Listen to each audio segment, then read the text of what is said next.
do you need a community manager? Because I do that. So this is how you do it. I see it. Wow. You got to make the pitch. Have your elevator pitch ready to go. Oh my God, you're good. You're really good. Guys.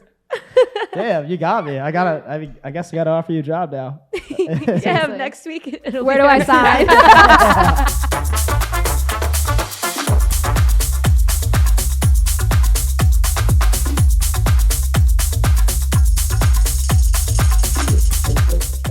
You're bringing us many ideas today because you even brought us the idea of the what's it called? Not financial fetish. Financial fails. Financial fails. I have a lot of those. PG-13 version of financial fetish. What's going on, fam? Welcome to Eat My Assets, episode 9. We're joined here by a special guest, Paula. And we won't tell you if that's her real name or not. That's for you to figure out. Yeah, if you know, you know. Like literally, if you know, you know. Yeah. And then also we got Rod's your not second special favorite. Guest, but I know my place. She's all right. And for those of you tuning in for the first time, what our show is really about, it's really about helping you understand how New Yorkers are managing their finances today. And the whole goal is hopefully you become financially independent from that as well. But with that, Paula, if you could tell us a little bit about what you do and how much you make, maybe to start off there. Yeah, definitely. So I'm based here in New York, and I'm a community manager, which would usually fall under like marketing or branding at most companies. And I work in like the food and beverage consumer packaged goods space. And I have 2 years of experience. I got this job about like 5 months out of college when I graduated in 2020. That's 2022, so that's a big deal. And it was I was freaking out that I didn't have a job like directly before graduation. So even that time off was like kind of scary. But so 2 years of experience. I've been in the same role for 2 years. And right now, including my annual bonus, I make about $77,000 a year. Let's go. Cool. That's awesome. Is that New York based, by the way? Are you remote? Like, how does that work? So the company is fully remote. They are HQ'd in New York, but now that we're all remote, I'm sure it's a little bit different. Yeah, that's dope. When you came out of college, you mentioned there's a 5-month period. Were you just looking for jobs, or did you take like a little sabbatical and traveling around and whatnot? It was 2020. I mean, yeah, it was quarantine. It was 2020. It was like straight. I'm an idiot. Quarantine. It's okay. It's you were not vacationing, probably. No. Yeah. No, I know. I'm like, I'm not going to get out. canceled in the first 5 minutes of this podcast. I was in my home. No, so they kicked us out of the NYU dorms like March 2020. I stayed in New York for like a month, and then I realized like this is not going to be like a few weeks. This is going to be a long haul thing. So I went back to my parents' house outside of Chicago, finished up classes, and basically was like, I have no idea how I'm going to do this. I was already really nervous about not having a job lined up before graduation. So you just add on like a pandemic when you just hear that everybody's freezing hiring, and especially nobody's hiring recent college graduates with no experience. And then add on top of that, I had such a niche study. So I went to the NYU School of Individualized Study, which basically just meant I created my own major. So I tell people usually that I have a major in sustainable business with a minor in food studies. It's a little more complex than that, but that's what it boils down to. Yeah. And nobody knows what to do with that. Like I would get to the final interview for sales roles or like consulting roles, or, you know, these companies that take big cohorts of like 50, 30 recent grads, and they would be like, we don't know why you're here. Like you do a really good job in this role, but like this doesn't fit with your studies or any of your career goals. And I'm like, yeah, I know, I need a job. Like I'm freaking out. Like I'll be here for a year and then I'm out. So it was just kind of this thing where like I would get really close and I wanted that security, but it just wasn't working out. And then I found the role for this position in this company that I work for now, and it was just such an instant fit, and it really felt like, okay, I stuck to my interests, I definitely stuck to my niche, and now I feel like I'm really doing something that I'm passionate about, and that I, you know, like all the research that I do for my role is articles and books that I would read in my own free time anyway. So that's really rewarding, and it was worth the wait. Well, you don't hear about people even getting a job they like, first off. Often. Yeah. Let Especially alone right out of college. in the middle of a pandemic, right after college. Yeah. How did you land that job? Like, So it started really all the way back in high school. I got really into like the natural foods world and sustainability, and especially veganism for me was my entrance into like this whole world. It was when Instagram, like food was really taking off. So everybody was just really interested in like what other people were eating, but also like where your food comes from, who makes it, you know, the conditions of the people picking your fruits and, you know, butchering your meats and all this kind of, and I was just like totally fascinated by it. I grew up in the suburbs, like never really questioning where, you know, you go to the grocery store, everything comes in plastic. You don't really think about it. So I was just totally like invested in this. So I started reading about it, and this is also the time when natural foods brands started really taking off. Like you could take a picture of the packaging and share it, or like put your story on the back of a package, and people would be really invested in it. So I was just like, what do I have to study? Because I was also like, I have to go to college. Like I kind of have to take this more traditional route. How do I turn that into something that I'm interested in and that I can invest more into what I like doing? So I found this school at NYU where you can take any class in any of the schools. Crazy. Yeah. And I was like, you know, they also have the first and one of the best food studies programs. So I was like, I'm going there and I'm going to make it work. And I'm telling my parents I'm studying like finance and business and accounting and like all of these traditional areas. And I made it work, but it was really scary when you kind of like put your eggs in one basket and you're like kind of betting on yourself to make it work out. And it's a relatively new field also when you add the element of sustainability in it. That's also a really big passion of mine and something I wanted to work into my career. So it was a lot. It was a huge bet, but now I feel like it did pay off. There's probably tons of tips we could do here, because I honestly have a decent amount of friends both in college still and out of college that took some sort of like sustainability major and had a really hard time finding the right job. A lot of people took the corporate approach where they're like working for a corporate company trying to, I heard that's hard to get, And those kind of jobs. sustainability consulting, I feel like, is coming out more, but that is also more dealing with corporations. And I think because there's just such a high demand for it, but not enough jobs open yet. Yeah. You know what I mean? Yeah. Just how corporate world works. No, totally. That was something that I ran into a lot, where it feels like a lot of the sustainability roles that are opening up are some of these like, you know, like a chief sustainability officer. Even that is like a battle for companies to get. And it's not a college grad with Not no entry level at experience. And you're all. like, oh, I've read a couple of articles, or like, oh, I go to, you know, environmental activist protests and stuff like that. Like it's not something that a lot of brands are looking for. Now I think it is a growing field, and that's something that I think is so exciting and so rewarding.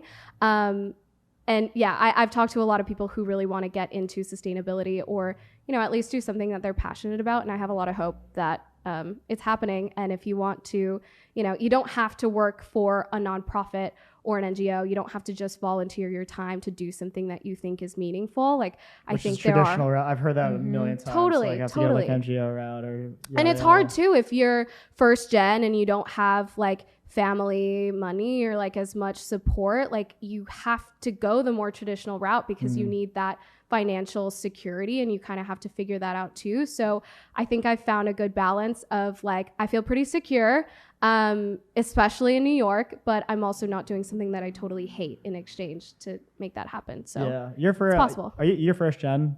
Yeah. So my parents were both born and raised in Mexico. We all moved here together when I was 5. We moved to Texas. Oh. So they, you know, when you talk about like first gen college student, they did go to college and have degrees that they got in Mexico, but navigating like the US college system is a totally different Same, my parents beast. what happened, Yeah, so they would sit down and they would be like, we don't, like, you do this. Like, you explain to us what's going on. So I would have to, like, take all the information back to them and translate it and be like, all right, here's what we need to do. So That's you have to be on crazy. top of it, for sure. Yeah. Well, I do have a question about that in particular, actually, because you mentioned that you went to NYU. And I was looking this up. I got to pull out my handy dandy notebook. Well, The last thing here was Drummer Boy by Justin Bieber. it's our hype music. Don't want to share Quality that. content. Yeah. Get copyrighted, which is my job. So I don't know if this is still true, but this is from 2021. The NYU tuition was $56,500 a year, just about. And I'm guessing that's a private Higher. school. Isn't it higher now? It's private like, it's school, definitely right? over 60. 72, I think. 72 last K year. now? Yeah, that feels low. Yeah, Oh that my that God. feels really low. Well, I They- mean, took everything from us, and now they keep asking for donations, and I'm like, why? It's insane. Remember that they sent out a Valentine's Day email, and they were like, "Happy Valentine's Day. You should donate money to NYU." Oh my God. And I was like, help a friend out of debt. No, it was like the subject line was like a secret Valentine incoming. So you open it because you're like, ooh, and it's NYU asking for money. Oh, my God. No shame. Bastards. That's actually a pretty good tagline for SDRs watching out here. I was like, who is my secret Valentine? Yeah, I was like, what? I have one? It's literally, I might tell my company that, the sales team. But with that, let's pretend it was still a 56K because apparently it's like 72K now. And we can look that up. But did you come out of college in student debt? Mm-hmm. Yeah. Got you. Okay, so before we get into that, then the second question to answer is like, why NYU? Like, how'd you get to that decision? Okay. So first question, I did have, and I do have student debt coming out of NYU. I was looking into it like just before I came here. Oh, really? So right now, I think I have like $7,000 left to pay off. Oh, wow. That's amazing. It is amazing, but here's the thing. Like, when I got a full-time job in 2020, I was freaking out about student loans. I had probably like $20,000 still to pay off. Yeah. And I was just freaking out. I was like, oh my gosh, like I live with my parents now. I did over the pandemic. And I was like, I need to pay off as much of this as possible while I'm not paying rent. Because once I move back to wherever it is, I thought I was moving back to New York. Once I move and I have expenses, like I'm not even going to think about student loans and I'm going to let it pile up. And now, there's the whole thing about student loans. We don't have to pay it off right now. It's on freeze. And you might get reimbursed for everything that you paid since 2020. So now I'm like... Wait, reimbursed? Yep. Yeah. I didn't know that part either. So the first proposal is student loan forgiveness if you make under a certain amount, which I qualify for that. Uh-huh. And the second proposal, I think, is that you get reimbursed for everything you paid since the pandemic, basically. And I have paid like $12,000. That's hell because I was freaking awesome, out. By the way. Yeah. I feel good That's about awesome. it, but now I'm like, well, shoot. But also, especially in 2 years, paying that much off, that a lot of people can't even save that much. Yeah. So how'd you budget that with the student loans of like? I mean, even coming in, you knew that you had to pay around $20K. That's not even including interest, whatever happens there, right? And then making $76K per year.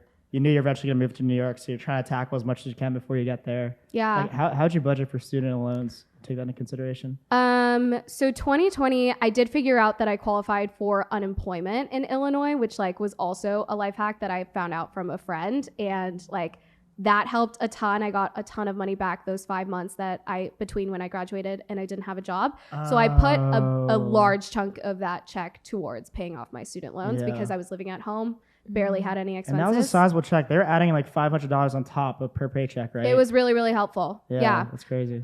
So that was super helpful. I did that. And then once Not a lot of people probably did that, by the way. No, a lot of people probably did not. No. Like, you're the only one I've heard that's another thing. Like, I couldn't believe it. And my friend said, like, no, I've been like totally qualifying. It's kind of like you're on your own. So you're unemployed. Like, you're graduated. You're not doing anything. You qualify for this. Damn, I didn't do that. Yeah. That's crazy. It was really worth looking into because that gave me a huge boost and I was able to just put all of that money towards something that I was freaking out about. And then once I got a salary in late 2020 and I was still living at my parents', I just kept putting a big chunk of my paycheck towards that.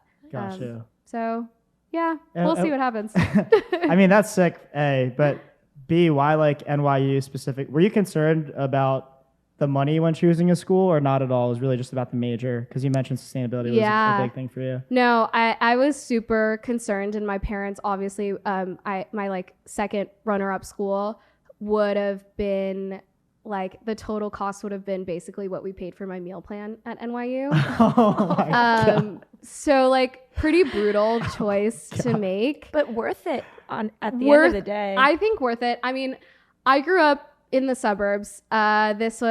We moved halfway through high school. So I graduated from a high school in the Chicago suburbs. And I was just like, I need to get out and go like as far away as possible. And I visited New York with my dad, and I just loved the energy. I loved everything about it. They totally sell you on this vision of like New York is your campus. Oh yeah, and you're on the tour around to nose, and they're like, this is all like for you. Like New York is the most exciting place to be, and I was like, hell yeah, like that's where I need to be. And I don't care. They would make fun of Columbia for being gated, and we were like free. They work overtime to make you like tell your parents and go back and be like, no, NYU is like the place that I need to be. Disregard the money. Yeah, this is the place. Oh yeah. So I was like in love. Like I was like, this is where I need to end up. Like I'll take out student loans. I'll work and study. Like I'll do whatever it takes. And my parents were not convinced, but they were like, all right, let's do it. And I definitely felt a lot of guilt at times while being at NYU. Like I'm the first of 3 siblings. My parents didn't go to college in this country, so I definitely was like, why am I doing this? And also not knowing if my major is going to pay off, not knowing what that path ahead is for me. Like so I was eating at you sometimes. Like sometimes you think about it was really tough. And also I think I held myself back in a lot of ways because I didn't have that security. Like I worked so many jobs. I mean, I would have like 5 jobs, internships all at once, like during the course of just one summer, because I felt like I needed money coming in, even though if I had done like, I don't know, like a really cool unpaid internship or just like invested my time elsewhere, it maybe wouldn't have paid off in the short term, but like maybe would have led to more connections or like an easier time finding a job, or, you know, like I'm comfortable where I am now and I know it all worked out really well, but it definitely was tough. Just like the mental, but yeah, just the mentality of like, this is a really expensive school and I need to make it worth it. It's stressful for my parents and my whole family. And I don't know if it's going to pay off. My parents did help me out through college, and I'm fortunate that I didn't come out of college like with student loans. But I also felt, because I was deciding between a school in California versus Rutgers. And since I live in Jersey, it was like, do I do the in-state tuition or out-of-state? And I was afraid because of my major, I was doing computer engineering, that if I wasn't successful at the California school, they would have been paying $40K more per year for me versus like scholarship and, you know, way less money of the in-state. So I hear you. That's like literally why I didn't choose that California school. Yeah. But the flip side is I think it was also like a motivator in some ways, right? Like you do not have the option to fail. I was like, I had an internship secured, like I had jobs secured, and I'm still in New York. I fell in love with it. I think it's like such a cool, unique city, and I travel around and I just cannot imagine myself anywhere else right now. Like even with all of the things that there are to complain about this city, it's amazing. So yeah, I think it worked out for me, but it was tough for sure. The way you even described NYU got me hyped too. I was like, oh my God, those brochures they put in front of you. It's like the army. It's kind of like the army, how they enlist. It's kind of up. There's like, yeah, you're serving your country. That's how it goes, seriously. Oh my God, I never thought about that. Did you take internships? Did that help you get this job 100%. at all? Okay, so, yeah, absolutely. And what year did you start taking internships? My first one was, I think, between the summer of my sophomore and junior year. And even then, I felt like I was so behind not having an internship sophomore year. So many kids feel that way too. My younger brothers asked me about that right now. Sophomore year. I mean, I had friends who like had internships our second semester freshman year, like right away. And I was like, what am I doing with my life? But I think I found some that were really great and like definitely aligned with everything that I wanted to do. I will say I had no idea how to make like meaningful connections with people in college. And now I feel like I really do. But for me, it was like, you know, head down, get the work done, get it on your resume, get out of there. And I didn't really take the time to like make really meaningful connections with my bosses or the people that I was working with, my coworkers, because I just didn't, I was never taught the value of that really. And now that's like the most important thing, because you can learn so much from the people around you. And like even what we're doing now, like Aranza reaching out to me because she remembered some conversation that we had in college. She taught me how to use a credit card in college. Yeah, so this has been a long time coming. I want to hear this story. What do you mean taught you how to use a credit card? I didn't know how to use one, and I asked her like the points.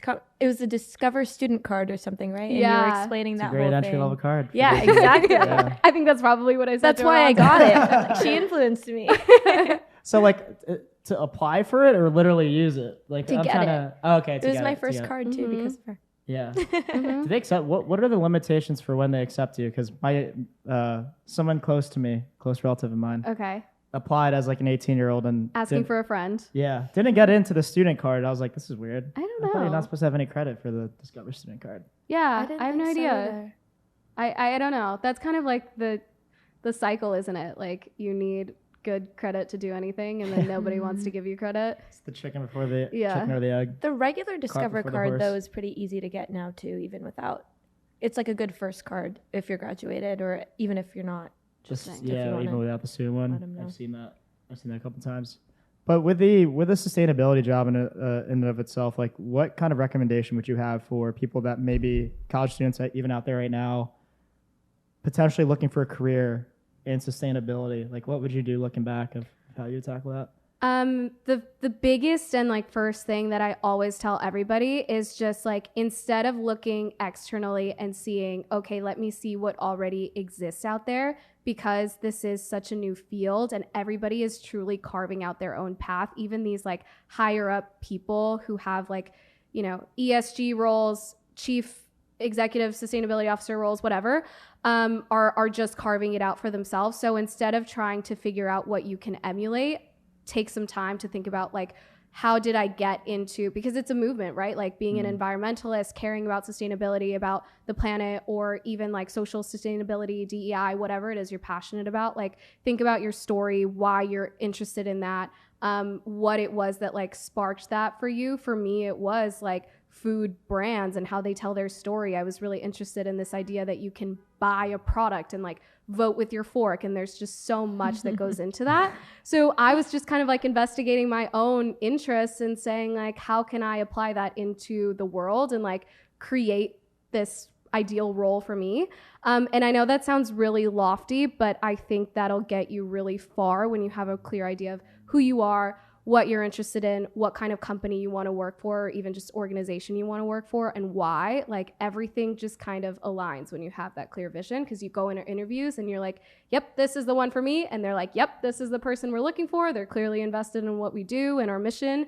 And when you're in that role, you bring so much because like you have all of this outside personal knowledge. And I think that really stands out. That makes sense. And that's mission driven. I'm not trying to talk shit on the guy guests that we've had, but I feel like the girls in particular have been pretty mission driven when it comes to things to do. Because we know that it's all about the why. It's all about why you want to do something. It's all about why you care about something. I don't even fully know the why for the guys. I think a lot of it came to like not sustainability, Like stability. Yeah, Stability. like Yeah, I Different mean, I pressures think as that's like guys, that's you know what I true. mean? that's also kind of one of the things that I'm trying to bring forward is like, again, a lot of people have this idea that in order to be, I saw this meme the other day and it's so reductive. It's like, it's so binary, but like, it's kind of true for a lot of people, where it was like, in your early 20s or when you graduate college, you basically decide whether you're going to be evil and make a lot of money or care about things and not make any money. And I know like as reductive as that is kind of how a lot of people think. Yeah. And it's just not like, there's so much gray area there. And I feel like I found a place where like I can talk about sustainability. I can bring my full self to work and feel like I'm progressing on some of these things that I care about, and also be a little bit more stable, have fun, enjoy the city that I live in, take care of my family, be there for my family, and like have a well-rounded life. So it's possible for sure. I'd say I'm in the middle of that spectrum. Like I'm definitely not doing the Lord's work, but Yeah. it's not evil what I'm doing like by any means, but I'd say that's like pretty accurate. Yeah, and it's not always like a personal choice. Like we don't get to choose the economic system that we have to graduate into and somehow make a living under. But we're doing our best, and it's possible to care about things and like be stable in New York City. 100%. That's nice.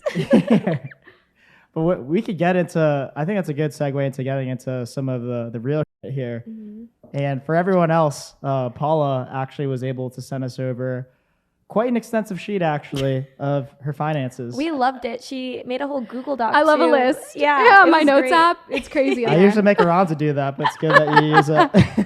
I'm like asking the teacher for homework. Like I'm like, hey, you forgot to give us that worksheet. I know, she gave us a whole Google Doc. It's like Aranza just puts her name segment. on it. Like Yeah. I didn't even tell Mike that you sent it. I was like, here, Mike. I'm like, oh, this is good. I told him. I told you right before, though. It wasn't me. It was Going back to the job that you're doing right now, we had a few questions just based on our research, and then also something that we hear often from folks. They want to understand the salary transparency amongst like other people within their organization. Mm-hmm. Some people are afraid to talk about that. Others just generally don't know. So I wanted to ask you, do you have other community managers that are in your department today? Yeah, there's only 2 others in North America. oh, wow. It's a team of 3. And do you know how much those people are making by any chance? No, I don't.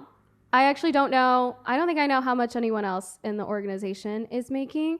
I will say I've never looked because there aren't a lot of like entry level roles, like anybody that I would like want to compare myself to or like have an idea. And I've just never had like the inkling to do that. But yeah, no, that's not information that I have, but I also have not actively looked for it. Yeah. I was just curious more so because a lot of people are actually asking us, hey, do they know how much their peers are making? Yada, yada. Yeah.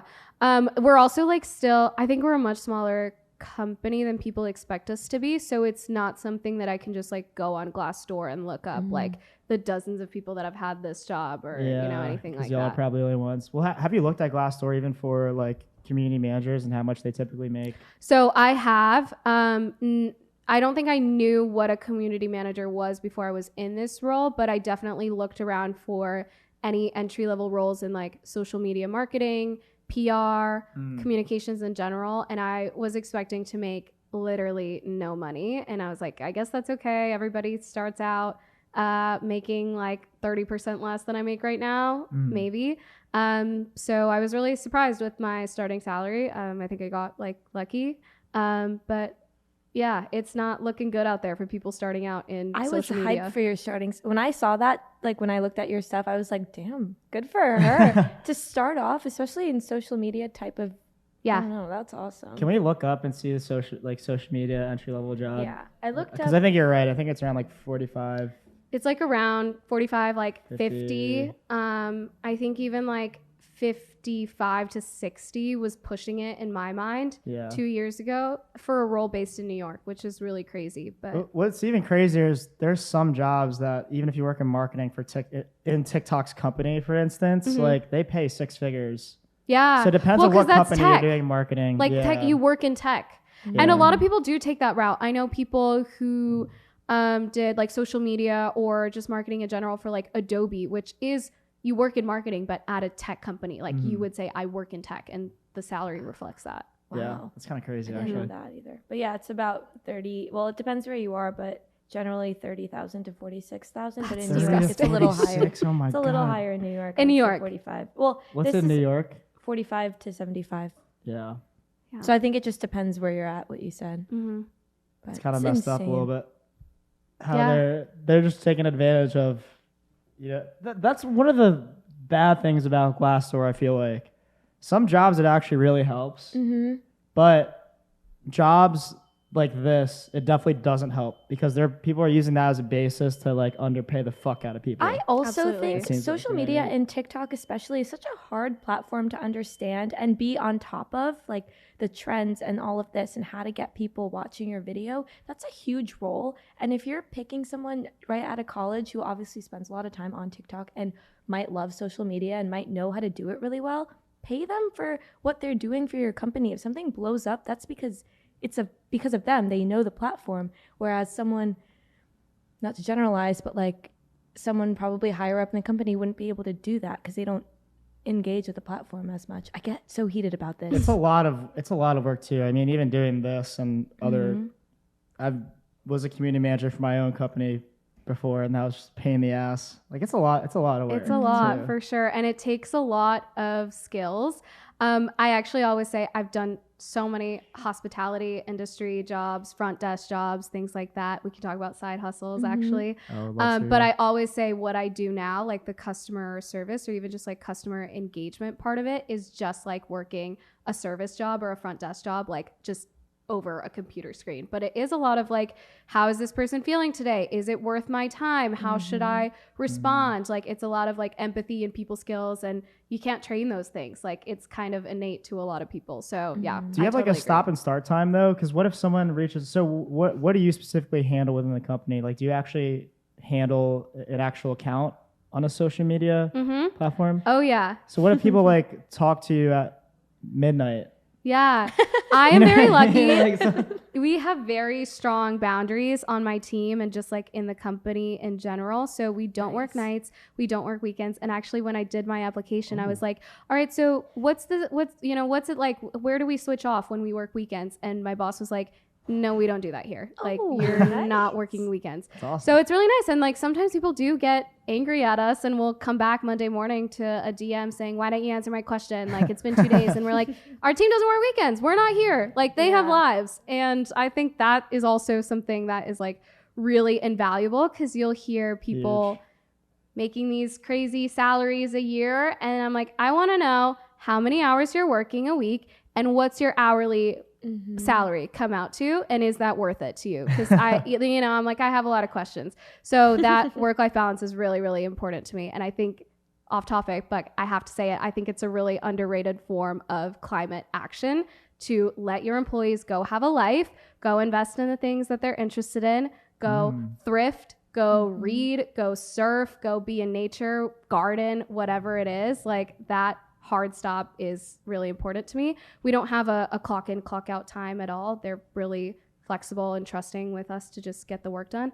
And I think it just feels a lot more human to be like, hey, I'm not going to be able to finish this. Or if you see me online at 8 p.m., it's because I had a late workout this morning. Don't freak out. Like, you don't have to answer this. Yeah. So it's just like, it's a lot more human to let people live their lives and be responsible for their own work. And I think you can trust most people and most employees with that. They probably work harder too, some would argue, per se. But with the outside stuff that you are doing, are you making more money on top of the 76K from like the side? Are you doing any side hustles today? Like, are you adding on top of that? What do you do in your spare time? Yeah, so this year I've made like $1,500 off of like random odd little side hustles that I've done. And then I would say I've made the equivalent amount running social media for the gym that I work out at. So I just heard from the trainer one day. Like, that's so cool. He was like, I'm really bad at marketing. I don't know how to do this. I don't know how to reach out to the community. And I was like, well, I do. And I really like working out here. I would love to do a little trade. So we did that.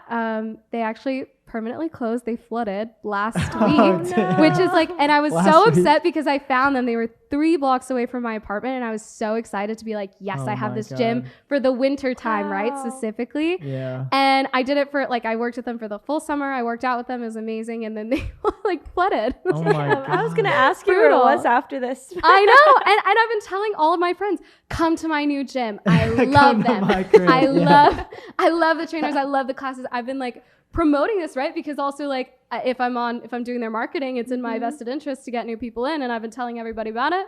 Flooded. So how did that pay work? Because you said, was that around $1,500? But did you get like a gym membership too? Did they pay you per month? Like, so it was a super, super small gym.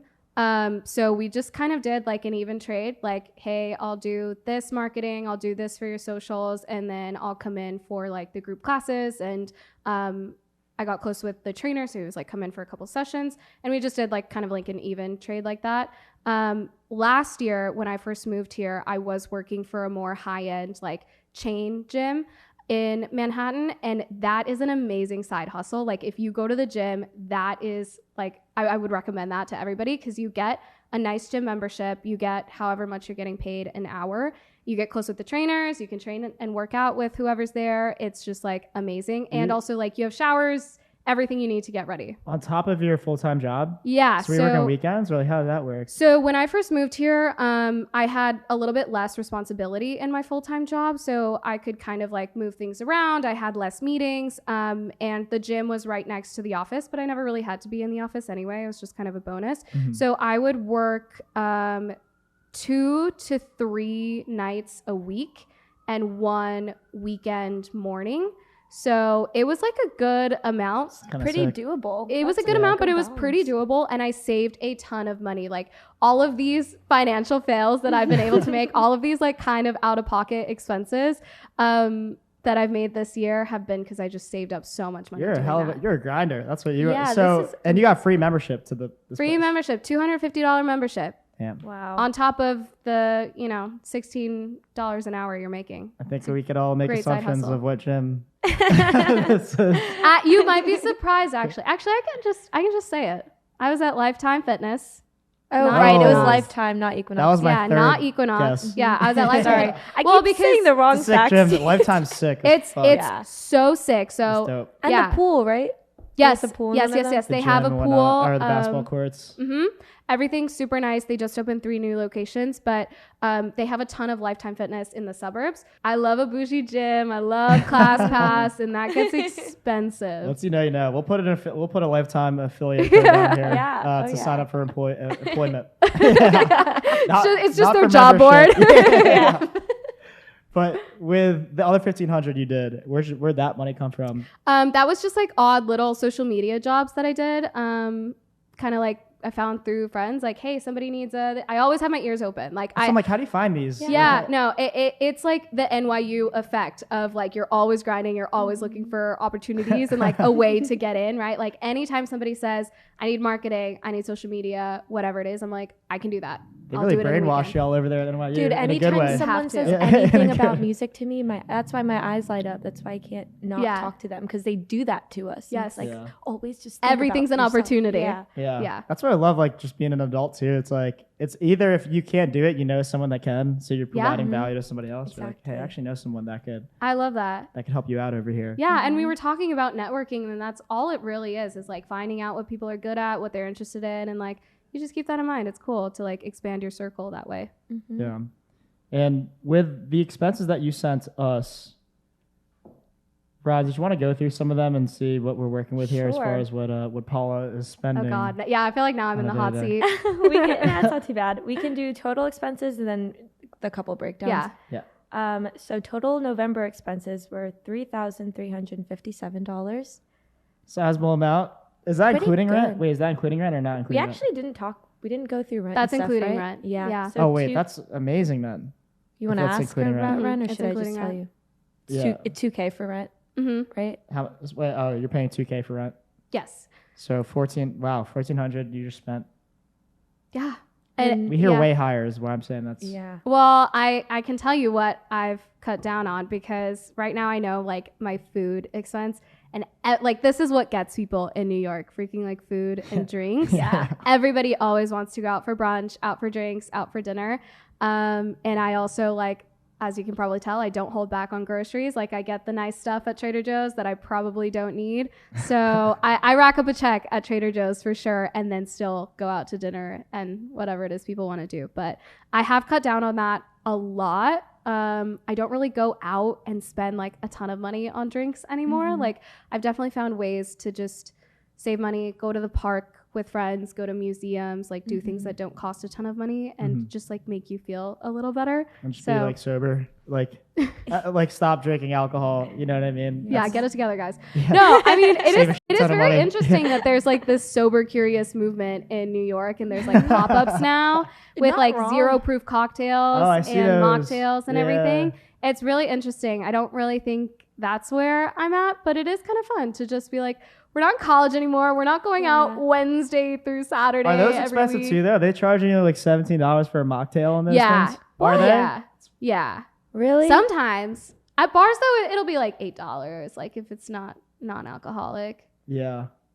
I used to bring in one of those little handles in my leather jacket every time I used to go out to save some money and just pour it into the soda. Oh, yeah. We had our hacks for sure. Yeah. I'd go into restaurants and bring a water bottle of vodka and just pour a little bit, like the TGI Fridays. Or with you my just friends. like straight pregame and then you're like not well for an hour and then you're good to go for the night.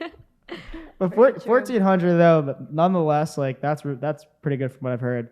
2000's definitely similar in what I've heard of price. Are you living in a single bed or you have a roommate? So no, I live by myself. I live in a price then studio. by yourself. Yeah, 2000. So when I came back last year, middle of 2021, I got this studio for $1,800 a month with 1 month free. So I think it came out to like $1,650. Cheap as hell, yeah. Yeah, super cheap. And I wasn't gonna take it. I was like, oh, I don't know if I'm in love with it. And my boyfriend was like, you are signing this. We are not leaving this place. Like you are Did he not love finding it? He's like, anything this better. place is awesome. I mean, it was I love super this for living alone. Yeah. And like, I can't complain. I lived in an illegal bedroom in college that had no windows. Like it was literally a closet. And I lived in this apartment with 4 other girls. Like it was my bed and that was it. Like you closed the door and it was darkness. There was nothing in there. So yeah, this is an upgrade. I came back and I was like, I will be investing into where I live. And I come home and it feels great to be by myself, to decorate the whole place by myself. I don't have to account for anybody in there. I don't have to account for anybody's rotting groceries in the fridge. It's amazing. It's 100% worth the money that I spend. Well, it's not much more than I'm paying here. And laundry. Yes. Yeah. In your unit. Yeah, the doorman is something that I never thought about, but like when you're in college in the city, you get a free doorman in every building. But that in doorman's the a dorms. blocker though. He's like, who are these friends? Are you drunk? Oh yeah. Who are you bringing in to come hook up with you? But seriously, like as a woman in New York, you hear all these stories and you're like, damn, it's kind of an underrated amenity to have. It True. really is. Yeah. That's a good It's something point. you have to think about. So I thought about moving with the when my COVID deal ended and when I had to think about renewing the lease, they tried to raise it to, I think, $300 more than what I'm paying right now. And you have to negotiate. You have to negotiate. I came back and I was like, you know what? There was construction in my unit. You had people come in to fix that. I was like, I'm a great tenant. I have auto pay set up. I pay ahead of time every single month. Like, is there any way that we can lower this? And they came back and they said no right away. And then a day later, they came back and they were like, yeah, we'll take $300 off. I don't know why. Without you saying anything. Without me back. saying anything. I was like, all right, I'll think about it. Thank you. And then they just came back and they were like, we'll do a $300, discount They every say month. Time kills all deals, but time Isn't is that in crazy? your favor. Yeah. And I wasn't even doing it intentionally. I was like genuinely like looking in Brooklyn, Queens. I was like, where can I get a better deal? And at that time, you just couldn't. There was nothing on the market. Even if you were paying more or the same amount, you just could not get anything anywhere. So I was like, all right, I'm going to stay no matter what. And I do think I saved some money by like living centrally in Manhattan. I go to the office sometimes now. So there's that. All of my friends are in Manhattan, so I cut down on travel time. It's I think it's worth it. I mean, that price point super justifiable, Yeah, especially for great like to all live the alone. amenities you said. With a doorman. Like that's amazing. And laundry and building. yeah. I will not be dragging my laundry in a suitcase to go wash it once a week. Like you cannot catch me doing that. I have a shared laundry here. It's not that bad, but there's some people in here that like to leave their clothes in the dryer for 5 hours at a time. Unacceptable. No one's It's specific. usually not dudes. I'll put it that way. that are doing that. So post-tax per month, how much? So we If you're got. spending $3,400, and then what's the post-tax? I did write it down. Oh, well, post-tax bi-weekly. Are you talking about from income? What are you Yeah. talking So if you add how much is the bi-weekly paycheck? about? $1,823. Okay, so you have roughly like $200 left after expenses per month. Yeah. So I try to put that into my savings or like my secondary savings. I call it a little nest fund. It's like not looking so Yeah, you wrote healthy that right down now. in your notes, and I was like, a little nest fund. Yeah, for a rainy day, It's like I don't touch my like big savings, like my savings with a capital S ever. I hope that that's for like if I ever move to a different city and have to buy a car or just like these really big far away expenses Is that the capital S a separate fund than the nest fund? Yes. Okay. Yes. So I have like my primary checking And then my secondary checking, which I use as the nest fund, I try not to touch that, except for that's what I pay my rent out of. So it just helps me to keep as little money in my checking as possible, so I don't feel like, ooh, I have so much money to spend. Like, I'm wealthy. Let me go spend all this money that I think I have, but I don't. So my secondary is just like where I pay rent. It's also if I make a big purchase, like I have to buy a flight or I don't know, like some of these like big things that come up. That's what I'll make it out of. And then my capital S savings, I do not touch. I do $200 from every single paycheck automatically goes in there, and I just do not touch it. Gotcha. Do you do investing at all too? I don't. I put this under my financial fails because I think this is what I need to like go to the next level and like really get it together. My dad is all about investing, and every time I go home, he's like, we need to set you up and actually do this. It's just not something that I have looked into yet. And no worries if not. I was more so just curious if like, I mean, at least you're putting into the capital. We did see the fun little invested 1K in 305 Fitness though, which was so funny. Wait, what is that? So she wrote, I invested 1K in 305 Fitness through Seed Invest because it's one of my favorite workouts. Yeah, everybody go to 305 Fitness, please. Tell them I sent you. So 305, are they, you said through Seed Invest? What is that? Seed Invest, it's like companies raising money on a smaller scale. Oh, you literally did a seed investment? Oh, yeah. For the minimum was $1,000, and I sent in the minimum, and they sent me a 305 Fitness tank top, and I was like, hell yeah, that was worth $1,000 for sure. How does the shares work in that? That's amazing. When I tell you, I sent them my money. If I get it back, awesome. If not, I have a tank top to show for it. Like, I do have access to all of their financials, right? Like, as an investor, you can see all of that. You got their financials? I was like, I love 305 Fitness. I go there all the time. Honestly, I want to see them succeed. Yeah. It's fun. Where do you see their financials from? Well, when you invest through Seed Invest, like, so this you're an investor. So they're like, hey, thank you so much for investing in our company. Here's how we're doing. Here's like all of the info. That's crazy. So I'm like saving it for a rainy day when I can go through their financials and be like, was this a worthy investment? But to me, I'm like, oh my God, yeah, absolutely. So they are a private company right now is what you're saying. Yeah. Damn, that's crazy. Everyone go check out 305 Fitness. Please. Because your girl got in early. That's the hope, right? I'm like, that's how this works, right? So I'm guessing are you allowed to talk about 305's financials with people? Or is there like rules behind that? You don't have to say it now. I'm just saying like. When I tell you I sent in the $1,000, I got the tank top and I have not given it a second thought.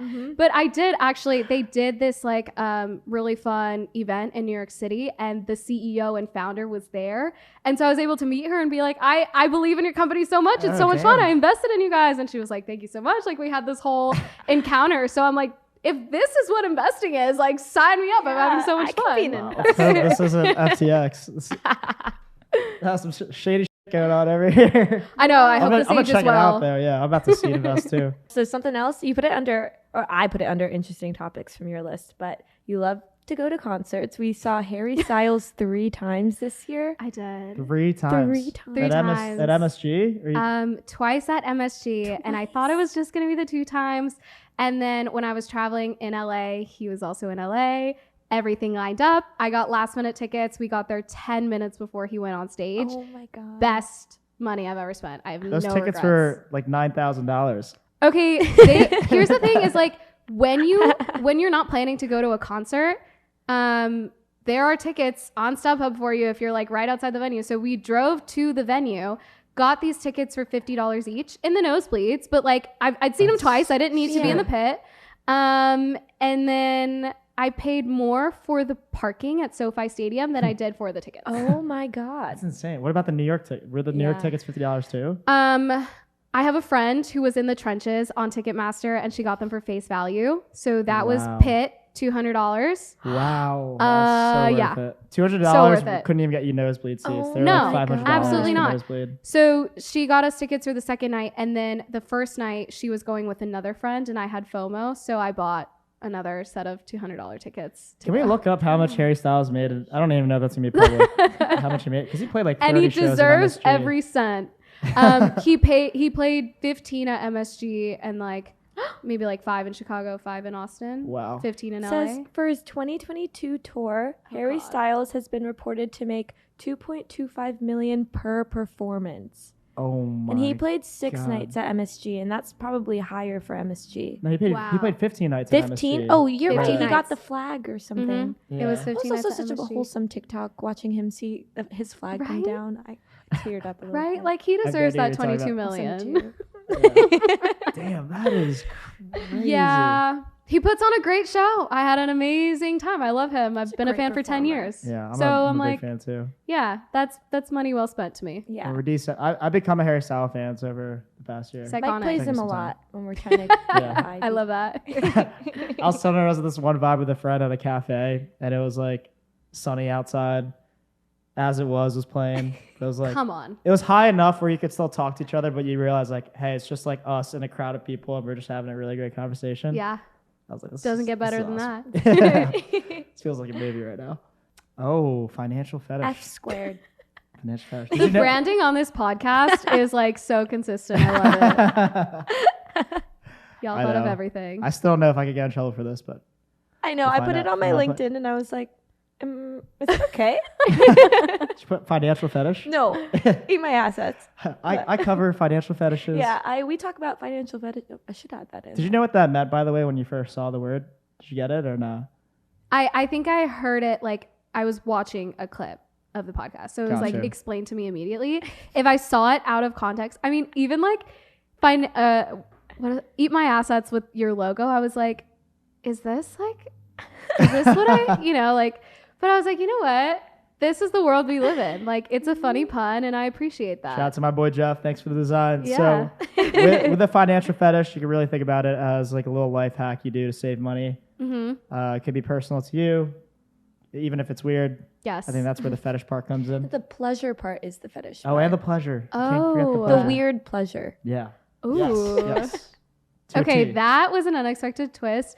Okay, so actually the first thing I'm going to talk about is my city bike membership because when we were in college, I never ever would think about getting on a bike in the city. Like, no way. And then when I moved back, I don't know, like I tried it and I hated it at first, but now I swear I city bike everywhere. Like all of my friends always see me with my helmet. Like Oh, good. that's just like good. my I'm glad personality. you have a She has a Now, helmet but always. doesn't know how to ride a bike. How All right. Yeah. No one's. I've got so many people telling me they're going to teach me in the past couple months. Where are you Okay, guys? well, Well, add me to the list. I will, We'll I do will. it. I'll see you there. I'll put you at the top. You seem pretty reliable. So.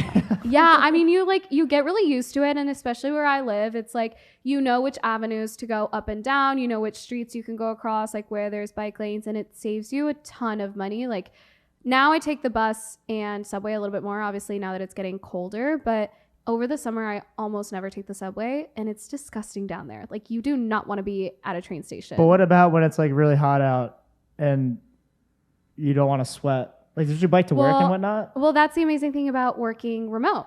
And also, secondly, the amazing thing about working at a gym when I had the side hustle, you bike to the gym, you're all sweaty, you shower, you get ready for your job, whether it's going to the office or going downstairs to work the front Just desk. got it all Right? figured out. Yeah. Yeah.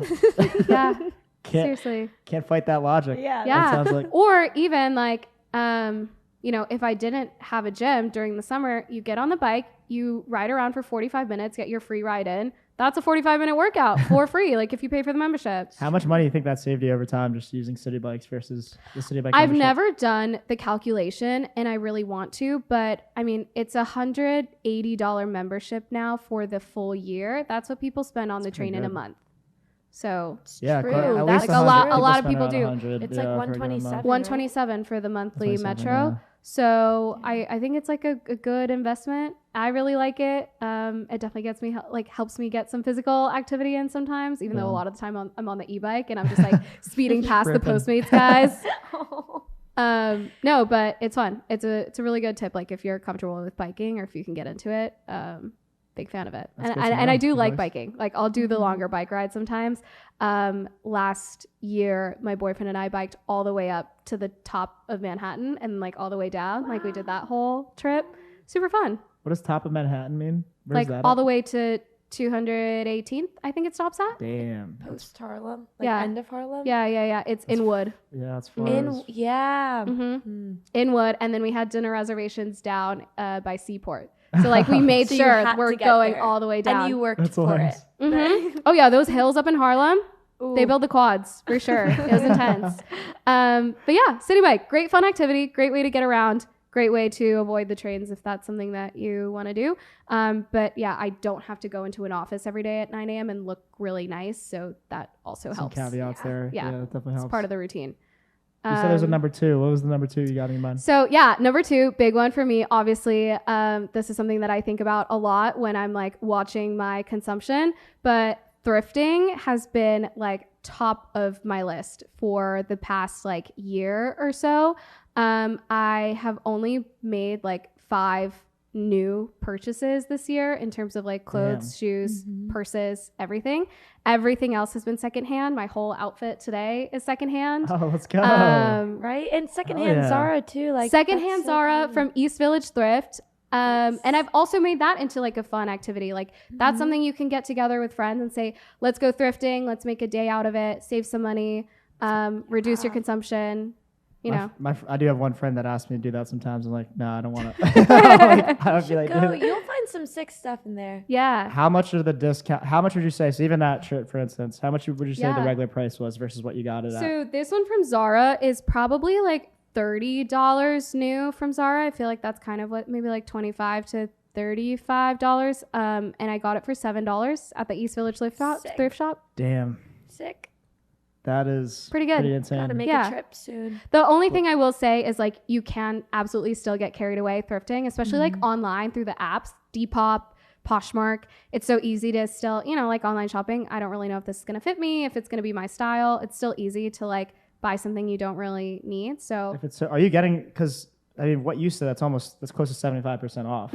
Are you getting that same 75% off just by buying clothes at Depop and others, or is it okay? So it's even up to 75%. Absolutely. I spend almost nothing on clothes, especially like as I feel like young millennial or Gen Z women in New York, we get so many targeted ads. Like we're so expected to spend hundreds of dollars a month on clothes, shoes, bags, whatever it is, and you just don't need to at all. Like you have to get comfortable with the fact that like people are going to see you outfit repeat, and that's okay. Like build your own personal style, get comfortable with it. And I feel a lot better knowing that I don't have a lot of clutter. I'm not contributing to like the mountains of clothes that go to landfill or just sit in Goodwill every year. Look at that. Yeah, exactly. Sustainability. It's a lifestyle for sure. And that's any brand. It could be like even designer brands that you could find in these places 75% off. Okay, wait, hot tip. That's wild. The Goodwill in Chelsea on like 25th Street has all of the designer name brand stuff in New York. Like they collect all of the stuff that they get in New York and they put it in that Goodwill. So I found like I did not know that. Either, not even just designer stuff, but like Zara, Outdoor Voices, Lululemon. Like I've gotten some really great stuff from that location. Can I add that to my list today? There you go. This week. Put it on my Google I found Maps. brand new APLs, like the sneakers there. Oh my God. For like $30. Those are $200 shoes or more. In great condition. Right. Yeah. You said the good. Yeah. Is there lines there? Do a lot of people go there? Is it usually packed? It's So not. a It's hidden usually gem. not. Oh, Yeah. it's It's definitely it. I know. know. After this, that Goodwill is going to be Maybe we'll go viral because of that. It's either going to get 2 million views or like 10 views. So we'll see. Do like a really clickbaity headline, like VIP hidden speakeasy Goodwill that nobody knows about. 75% off designer clothes. That's a great tip. Thanks for sharing. Yeah, there you go. I'm actually going to do that. So am I. We might run into each other. Friends trip? Yeah. And you know what? That was 2 blocks away from the Lifetime Fitness that I used to work at. So I would bike to my side hustle. I would do my computer work. I would go thrift 2 blocks away, bike home. That's amazing. You got your whole life figured out. I've definitely figured out, like, now that I'm back in New York and I'm not, like, suffering and struggling to get by, it's really nice. Like, I've built, like, a solid life. I'm like, wow, nice. Like, I'm doing pretty well. I'm doing great. I keep wanting to snap for this. This is great.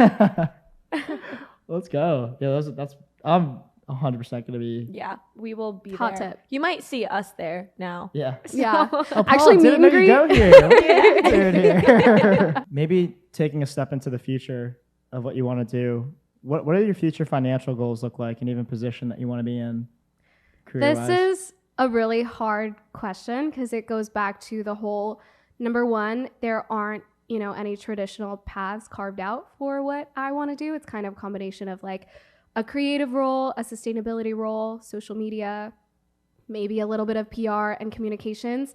But everything that I've seen so far is kind of like heavy into one of those or a couple, and it doesn't really bring everything that I want together.